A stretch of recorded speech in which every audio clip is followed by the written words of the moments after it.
Hi, welcome to the Divine Insight Show. Thank you so much for joining us wherever and whenever you're doing so.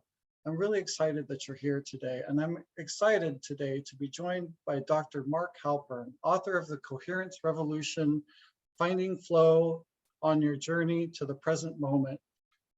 Dr. Halpern is a chiropractor, author, lecturer, and certified heart math practitioner. Mark, thank you so much for being here today, and welcome to the show.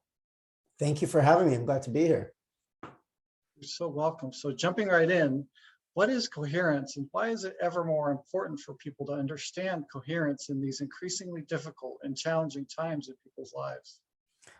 Well, some of us intuitively know what coherence is, or we've experienced it. You have athletes that will say they were in the zone, they felt in the zone, time slowed down, their thought process was just perfect, and they felt their body was in tune with their brain and everything was working the way it should. And athletes will call that in the zone. Some people will, sometimes you walk in a room and you see people from across the room, and there's just some people that you are attracted to, you want to go speak with them, and there's other people that maybe you want to stay away from, and there's a natural resonance or something that pushes you away, and that's a form of coherence. But what I refer to typically as coherence is physiological coherence, which is a state of balance between the heart and the brain. You see, the heart's electromagnetic field or electrical strength is about 40 times stronger than the brain's electrical strength. And so if you can get the heart into what's called a nice coherent rhythm, it looks like a sine wave where breathing in and breathing out, your heart rate variability increases.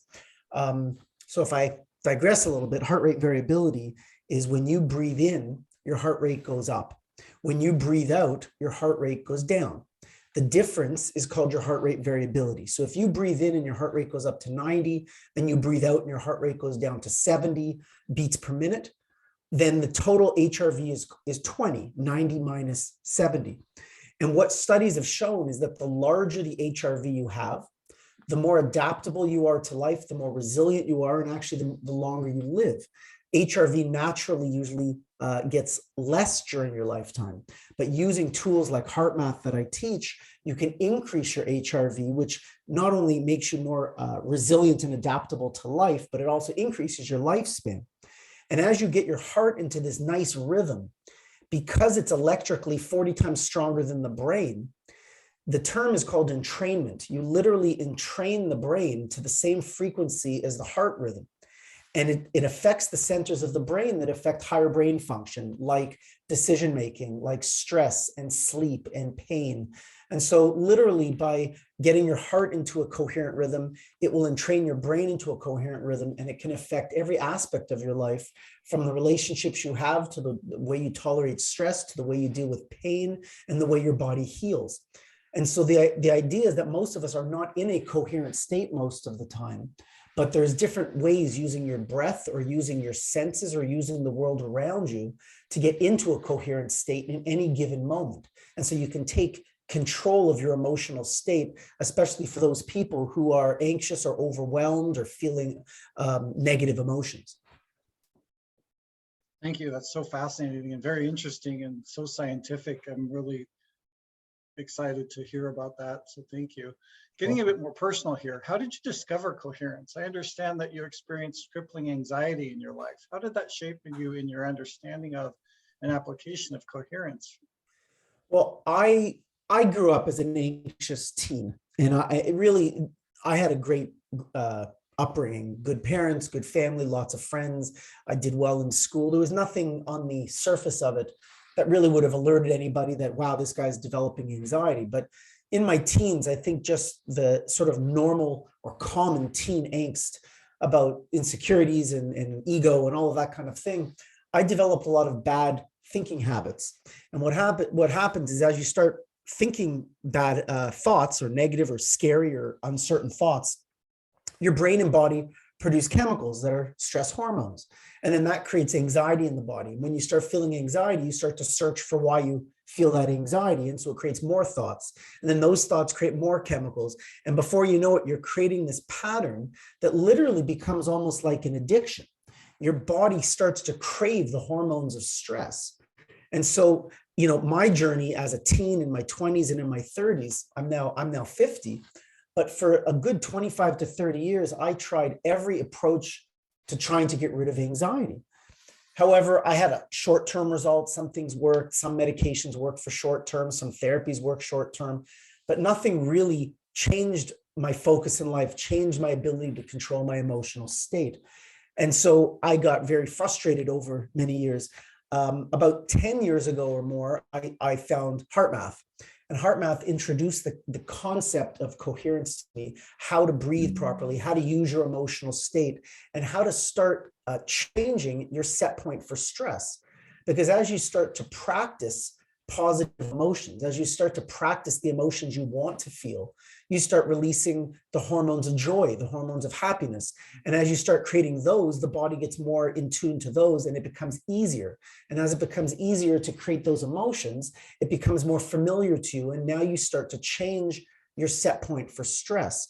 And so HeartMath really resonated with me about how do I get into this really resilient state? Now, with HeartMath, you actually need three things. You need to use your breath, you need to visualize, and then you need to bring on an emotion. You need to feel the emotion. And my breakthrough came, I'm going to say about 2011. It was about 10 years ago. I remember I was feeling anxious. I was on my bed and I was really frustrated. And I was using the biofeedback equipment that HeartMath sells. And it tells you when you're in coherence by turning green and having a little beep. And so I remember I was on my bed and I was doing the proper breath work and I was trying to visualize anything that would relax me, a beach, a cloud, you know, just the most relaxing things I could think of, but nothing was working. And so I was working against myself because I was getting frustrated. So I took a step back and I thought, what is it that I could feel? What type of emotion could I bring up? And so I immediately thought of my daughter, who was 6 at the time, jumping into my arms and giving me a hug.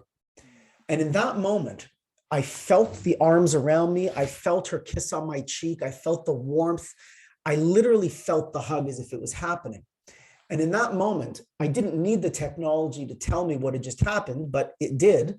It turned green. It made that little beep, and I knew I was in coherence. But I felt it. This was not a theoretical state. This was a tangible, you could feel this state, and it was coherence. I felt uplifted. I felt strong. I felt like everything was right, just that I was empowered. And in that moment, I thought, this is what coherence feels like. It was literally throughout my entire system. And so that was sort of a breakthrough for me to say, okay, this is not just some dream I'm chasing. You can actually attain this physiological state in seconds, not minutes, not days, not hours, not months, literally in seconds. And so that really started me on my journey towards getting certified with HeartMath and looking into more forms of how to create coherence, because your breath is not the only way. You can use sound. Different music brings out different emotion. You can use sight. You can use taste and smell, your digestive process, the clothes you wear. And so what I figured is, how many ways in my toolbox could I have to create more coherence in my nervous system? How could I get into a uplifting mood, or at least a renewing emotion? And that's how the Coherence Revolution was born, really, because once the pandemic started and we were locked down and we're told to go home, I revisited everything I'd ever done for anxiety, every book, every course, every therapist, everything I'd ever done. And I started writing things that worked, things that didn't work, the concepts I loved. And that became the book, Coherence Revolution. And then I thought, well, for people who want to dive into this work and really change their life, that's when I created the 6-week course, because I can teach the HeartMath during the course, which I couldn't do in the book. And so now I can teach the course, teach HeartMath during the course, but also give people the opportunity to do what I call self-inquiry, to dive into their senses, to figure out what music soothes their soul, to figure out what visual landscapes, what type of things that they touch on a daily basis, what foods affect their nervous system so that they can attain this coherent state. And so the idea is that by the time you've dove in and done either the book or taken the 6-week course, you're ready to have a toolbox filled with lots of options to change your emotional state in the moment. And then you start to create a system in your life where you practice it. And the more you practice the life you want to live, the easier it will be to attain. And so that's really the way the Coherence Revolution started. And now we're launching the course in February and March of this year. And there will be generally a new course will start every month or so. And we'll just be doing this throughout the year. That's so beautiful and so encouraging, enlightening, and inspirational. So thank you for that. In your book, you also talk about subconscious coherence. Is there any important distinction between subconscious and conscious coherence? Isn't that in effect the same if someone is incoherent either way? What I usually mean by that is when it is a subconscious incoherence, what I mean by that is that your subconscious mind and your conscious mind do not agree with each other. There's a disconnect. So for instance, you're someone that is overweight. You've been exercising every day for months. You're eating really good food, but you have a subconscious belief that says, I'm going to stay this way the rest of my life. I can't lose weight. I'm an overweight person, and that's what I identify with. So now you find that you're doing all the right things, but you're not losing any weight because your subconscious mind is working against you, not with you. So even if you're doing all the right things, if your subconscious has these belief systems that are working against you, the chance of you attaining the goal is much harder. And so the idea is to start to understand what your subconscious beliefs are. And then there's lots of methods to try and change those subconscious beliefs, whether it's, I use a method called psychology kinesiology. Some people use just simple affirmations. There's lots of different ways to change your subconscious beliefs. But if you don't even know what they are, it's hard to know that you have to change them. Yeah, absolutely. And I am reminded of epigenetics and how there's a consciousness in all of our cells that responds to our thoughts. How do words impact our resonance or coherence? I look at just about everything we come in contact with as either renewing or depleting.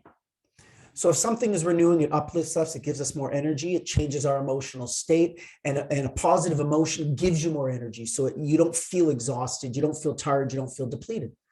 But when things are depleting in nature, they take away your energy, they sap you, and they make it you less adaptable, less resilient. And so if you look at something's either being renewing or depleting, words fit very much into that. And if you've ever had someone say something to you, usually it's because you believe a little bit of it. So for instance, if I told you right now that I just hated your pink shirt, you generally wouldn't take offense because your shirt's not even pink. So you're thinking this guy doesn't know what he's talking about. But usually when you're taking offense to the words people say to you, you're really embodying that word, or you're thinking there's some type of truth in there. And it really, even if you don't believe it sometimes, just the words themselves hurt. Like in my course, we give each other permission to stare into the screen in a breakout room. And you'll have the chance to see how words feel. You're literally going to look at someone and say, I hate you. And then 30 seconds later, just look right back in the camera and say, I love you and appreciate you. And even if you know the words are coming, and even if you don't know the person, you have a visceral reaction to someone saying those words to you.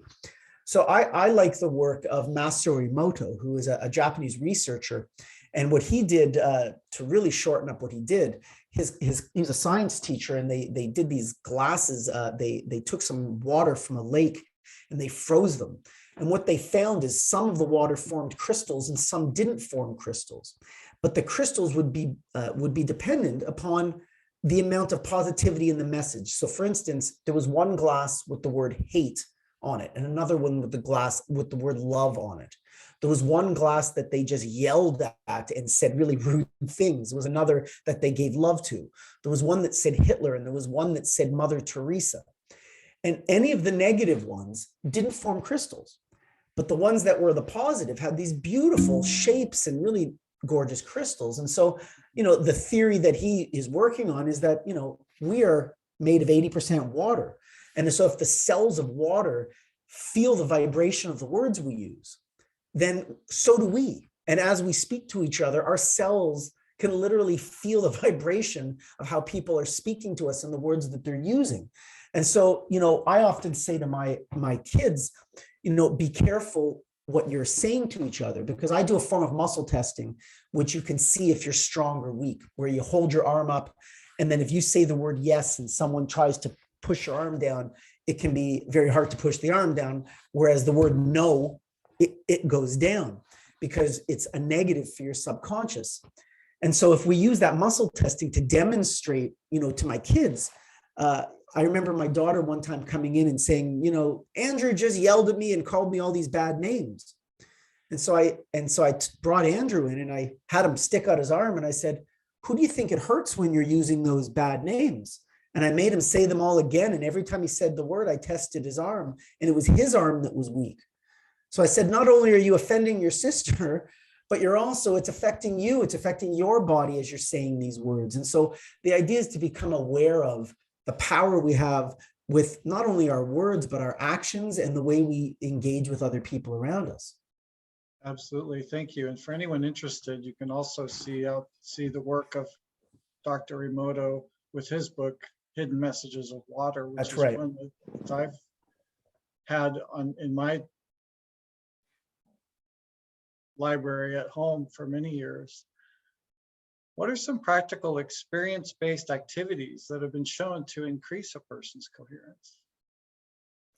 Well, lots of different activities can increase coherence. In fact, even just walking, but it will depend upon where you walk. In other words, when we go out in nature, there are different frequencies all around that we don't see, like radio waves, but there's all kinds of different vibrational frequencies.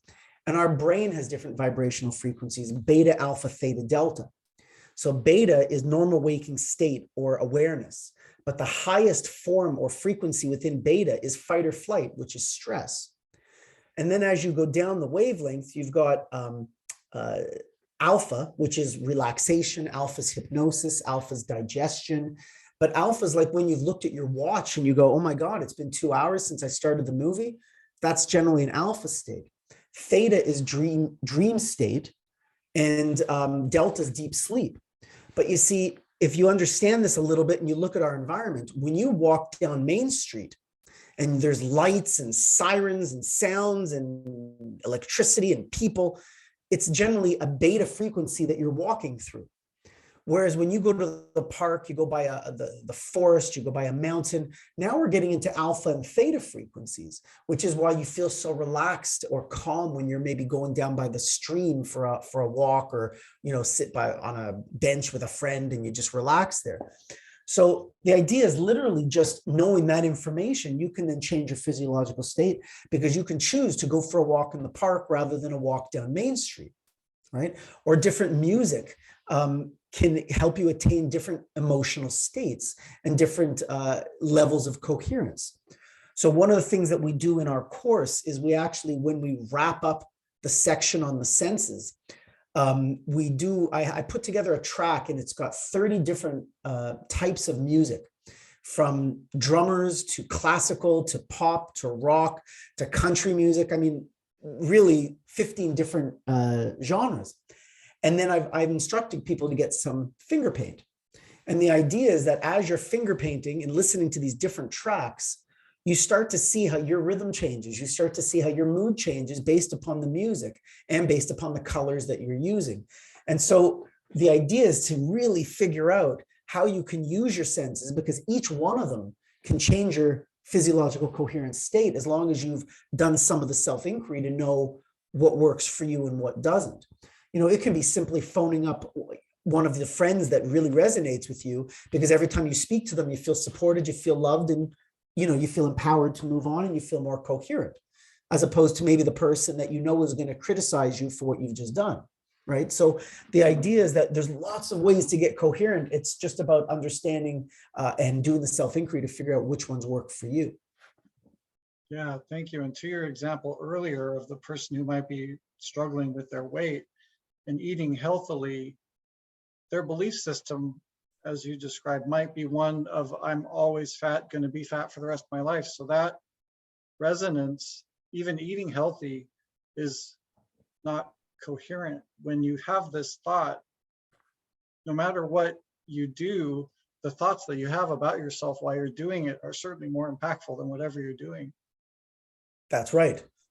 Yeah. Your belief system will control the way that you respond to it. It really controls your physiological state. You can be great at something, but if you don't feel it, then it really doesn't matter how good you are at something. It's your perception or your belief system that's the important part. Because, you know, whether you think the world is a hard place or whether you think the world is an easy place, you're right. It's your perception of it. Yeah, exactly. And you used the example earlier of muscle testing, which is kinesiology. And I've often used, my name is Travis, which That's is right. firm. My Yep. name is Sarah, and then I can't keep my fingers together. So that's something that a person can do at home to test their own coherence at any given That's time right. throughout their day. Are there any other things that people can do to test their coherence at different points in their lives for their own personal research? The best way that I know how to actually test your level of coherence is by measuring your heart rate variability and using the biofeedback technology that HeartMath that sells. People that are members of our community, we've got affiliate links with them, so actually you can get you can get some of the equipment at a discounted rate. But anything that really does measure your heart rhythm will give you an idea. But the fact what HeartMath has done so well is it's not just about your heart rhythm. It's also about the level of emotional coherence that you've created. And in their, I guess in their measurement, it's taking into account not only the heart rate, but also your ability to generate this uplifting emotion, which is why I love their technology so much. There's lots of other toys out there. I know that there's a neurofeedback technology called Muse, M-U-S-E, and it's like a headband, and you can sort of control the clouds as they go by. And if you're in a more relaxed state, you can start to use it to play the game, essentially. It's not as scientific; it's more of a game, but it does give you an idea of the state that you're in. However, most people, when they're in that state of gratitude, I mean, if you're feeling genuinely grateful, there is a coherence about that, just being in a state of gratitude. And so even if you don't have access to, you know, this fancy equipment, simply practicing feeling more grateful more of the time will increase your level of coherence. Awesome, beautiful. And thank you so much. This is such an incredible book that you've put together for people, and the new and ongoing research that you're doing, and the 6-week course that's coming out in February sounds really amazing.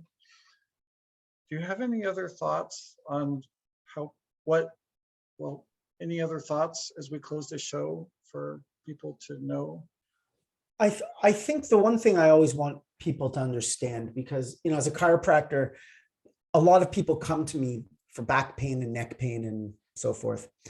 And most of the time, it's not about their physical pain. There's such an emotional overwhelm that we're feeling, and some people don't release it in their emotional state. And so it ends up coming out in physical. I don't always have this conversation with people because most people want you to fix their physical pain, and they don't want to believe that it has an emotional component to it. So the best thing I can do is to start having people just breathe.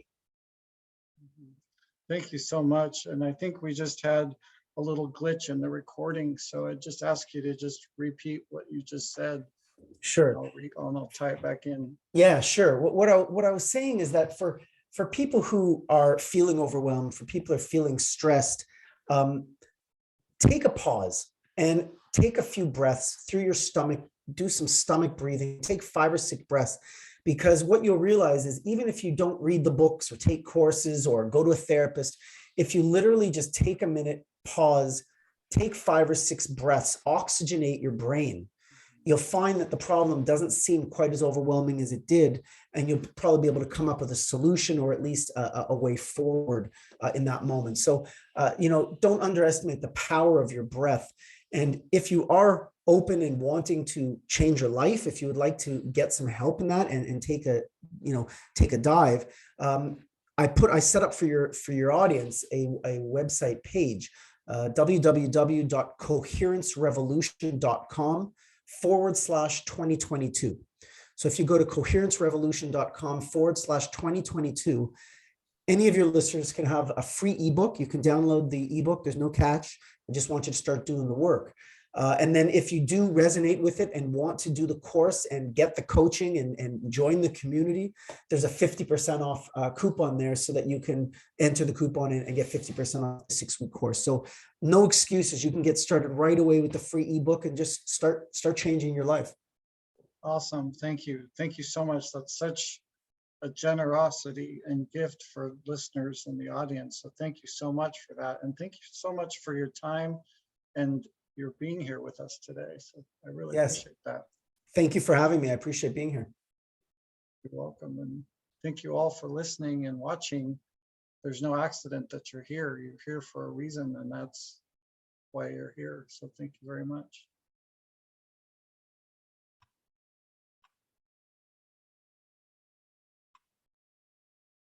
Okay. Perfect.